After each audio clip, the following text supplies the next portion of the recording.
Autre titre de l'actualité avec cette nouvelle qui nous vient de la région du Sud-Ouest. Une bonne partie des filles victimes de l'excision dans la commune de Pérugba qui avaient disparu par la suite viennent d'être retrouvées. Au nombre de 30, en majorité des élèves, elles sont actuellement prises en charge au centre médical de Kamti.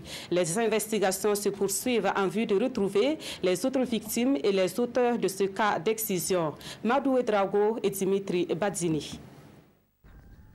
Les recherches sur les filles victimes d'excision portées disparues dans la commune de Périgua commencent à porter ses fruits. 30 d'entre elles ont été retrouvées et conduites au centre médical de Kamti.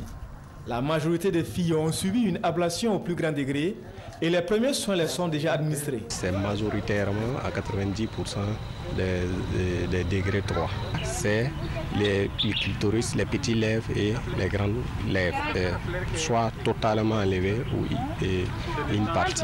Il y a d'autres, à l'arrivée, on a vu déjà que la plaie a commencé à s'infecter. Les pansements que nous faisons au quotidien, soit en fonction de la gravité de la lésion. Et on essaie quand même, comme on peut, de remonter le moral de ces enfants-là. Sous un traumatisme physique et psychologique, et même après les applications médicales, les victimes sont encore sous le choc et ne peuvent traduire leur supplice enduré. Une situation déplorée par les acteurs de l'action sociale et d'inviter les parents des filles non encore retrouvées de leur faire parvenir ces dernières afin de limiter les dangers qu'elles courent. Le CICEP, vraiment avec son équipe, l'équipe de l'école, a beaucoup contribué à sensibiliser les parents afin qu'elles puissent faire sortir les filles pour qu'elles puissent recevoir des soins, voilà, pour être hors de danger. Voilà, donc c'est ainsi qu'on a engagé cette action.